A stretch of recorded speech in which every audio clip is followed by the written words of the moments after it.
বন্ধুগণ, আসসালামু আলাইকুম রহমতুল্লাহ বারাকাত। প্রিয় বন্ধুগণ, আবারও প্রসঙ্গ বন্ড তাহেরের। আজকের যে বিষয়টা, যে আমি বন্ড তাহেরের কে নিয়ে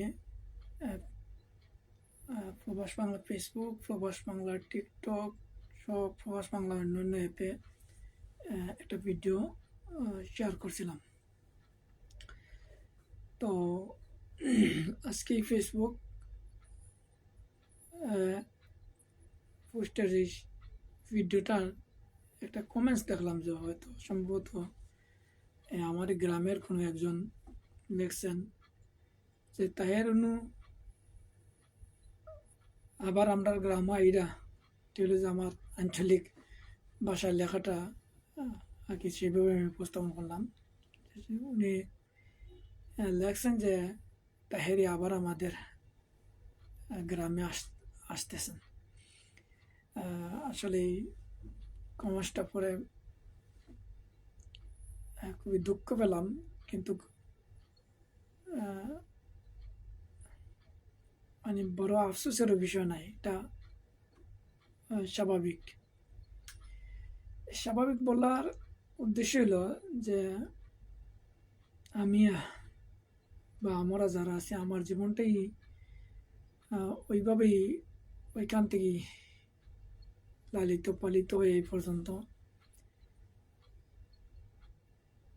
মানে আছে আলহামদুলিল্লাহ এই গ্রামের ভিতরে। কিন্তু যে বিষয়টা হলো যে আমার অতীতের জীবনটা এইভাবেই ছিল, আবেগী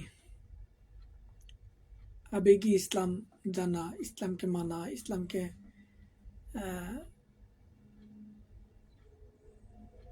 বোঝা।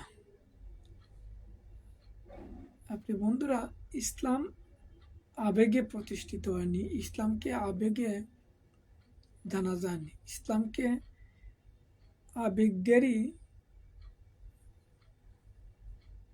চিনা বা বোঝা সম্ভব নয়।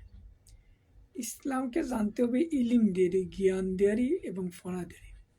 পড়া ছাড়া তো ইলিম অর্জন করার কোনো সম্ভব নয়। বন্ধুরা, দুঃখিত, আমি কিন্তু এইভাবে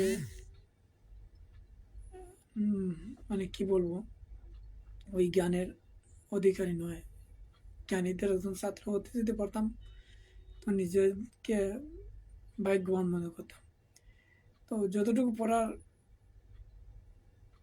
পড়ার মাধ্যমে জ্ঞান অর্জন করার চেষ্টা আছি, সেটা অব্যাহত আছে এবং ইনশাল্লাহ তা হবে। তো যেটা বলতে চাচ্ছিলাম, যে এটা একটা দুর্ভাগ্য বিষয় যে আমার গ্রামে, আমি পূর্বের কোনো এক ভিডিওতে বলছিলাম যে আমার এই গ্রামে আল্লাহর বড় বড় দায়ীরা, যেটা আমরা জানি বা আমাদেরকে এখনো জানানো হচ্ছিল, যে আল্লাহর ওলিরা, যে আল্লাহর ওলিরা এই গ্রামের মাটিতে তাদের কদম রেখেছিলেন। এই গ্রামটা ধন্য হয়েছিল যে হজরতে আল্লামা ফুলতলি সাহেব এখানে এই গ্রামে একাধিকবার আসছেন।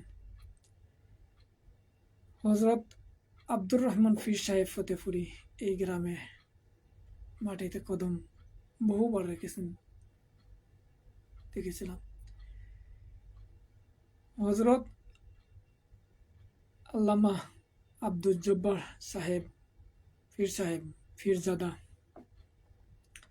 এই গ্রামে আসছিলেন। হজরত সদরউদ্দিন রাহিমাকুমুল্লাহ ফিরজাদা এবং তাদের পূর্বপুরুষরা, যাদেরকে বলতে সবার পূর্বপুরুষরা এই গ্রামে মাটিতে আসছিলেন।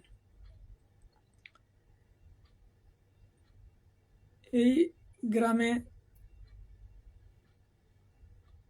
ডক্টর মুফতি আব্দুস শহীদ বুগদাদি সাহেব আসেন এবং তাদের পূর্বপুরুষরা আসছিলেন। এই তো সব জ্ঞানী গুণী আলিম পীর সাহেবরা এই গ্রামে আসছিলেন। কিন্তু সময়ের সাথে সাথে এই গ্রামের যারা পুরাতন মুরব্বিয়ানে কেরামরা, চলে যাওয়ার সাথে সাথে গ্রামের এই সময়ের এই যুগের যেই তরুণ যুবকরা, ছেলে সন্তানরা, ভাই ভাতিজারা, আলহামদুলিল্লাহ তারা অনেক ইসলামের দিকে মনোযোগী, কিন্তু আবেগী মনোযোগী। পড়ার মাধ্যমে, জানার মাধ্যমে ওই মনোযোগটা নাই। এটা হলো আফসোসের বিষয়। কিন্তু হতাশিত নাই বা হতাশা কাজ করতেছে না।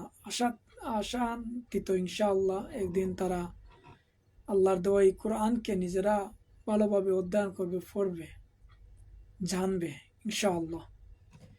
আর যখনই জানবে, পড়বে কোরআনটাকে নিজেরা, তখনই এই বন্ড তাহেরিরা এই মাটিতে জায়গা পাবে না ইনশাআল্লাহ। এবং আমি যেই ওলামায়ে কেরাম ফিরসাবদের কথা বললাম, যদি ওনারা জীবিত থাকতো তাহলে এই কুলাঙ্গার বন্ড তাহেরির মতো ব্যক্তি এই মাটিতে কদম রাখার সুযোগ পেত না।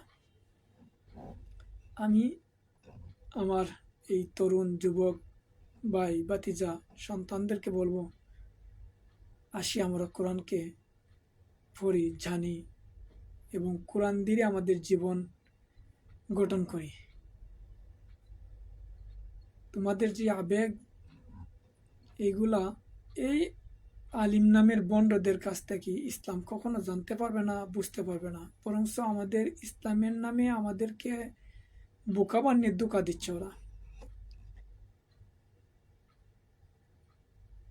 আল্লাহর কসম করে বলছি, আমার এই কথা নয়, তোমরা নিজেরাই কোরআনকে ভালোভাবে অধ্যয়ন করো, দেখবেন যে তাহেরিদের চেহারা উন্মোচন হয়ে যাবে, স্পষ্ট হয়ে যাবে তোমাদের কাছে যে তারা কি আসলে ইসলামের রীতিনীতি মেনে চলছে, বা ইসলামের রীতিনীতির মধ্যে তোমাদেরকে যে কথাগুলো, এটা কি ইসলাম সাবিত করতেছে, এটা কি দিন, এটা কি কোরআনের ভাষা, এটা কি নবী রাসূলদের ভাষা, এটাকে নবী রাসূলদের উত্তরসূরি সাহাবায়ে কেরামদের মধ্যে কি আছে।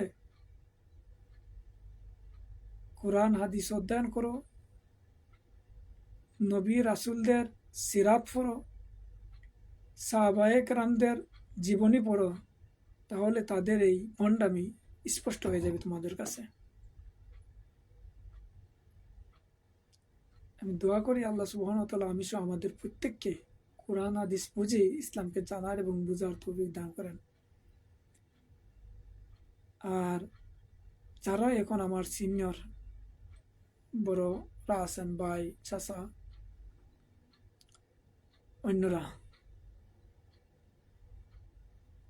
আপনারাও আসলে ওই আপনাদের স্নেহ তুল্য ভাই ভাতিজাদেরকে, মানে তাদের কথা রাখতে গিয়ে আপনারা এই তাহেরির মতো বন্ডদেরকে নিয়ে আসার সুযোগ করে দিয়েছেন, সহায়তা করতেছেন।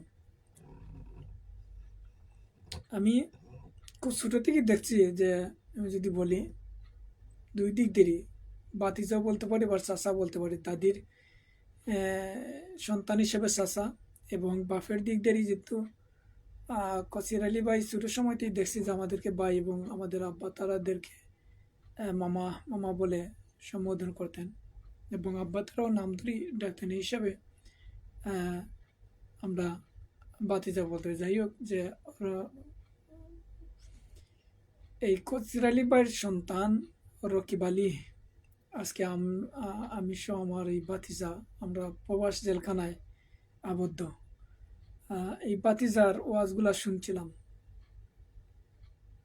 এই তাহের চাইতে আমার এই ভাতিজা রকিব আলী এর চাইতে উত্তম একজন ওয়াজ, একজন বক্তা। কিন্তু এই যদি এই ভাতিজা ওয়াজকে পেশা হিসাবে নিত, তাহলে প্রবাসে আমার মনে হয় যাওয়ার কোনো প্রয়োজন হতো না। কিন্তু ওয়াজকে পেশা হিসাবে নিছে না, ওর মেধা শক্তি দেরি পরিশ্রম করে সংসার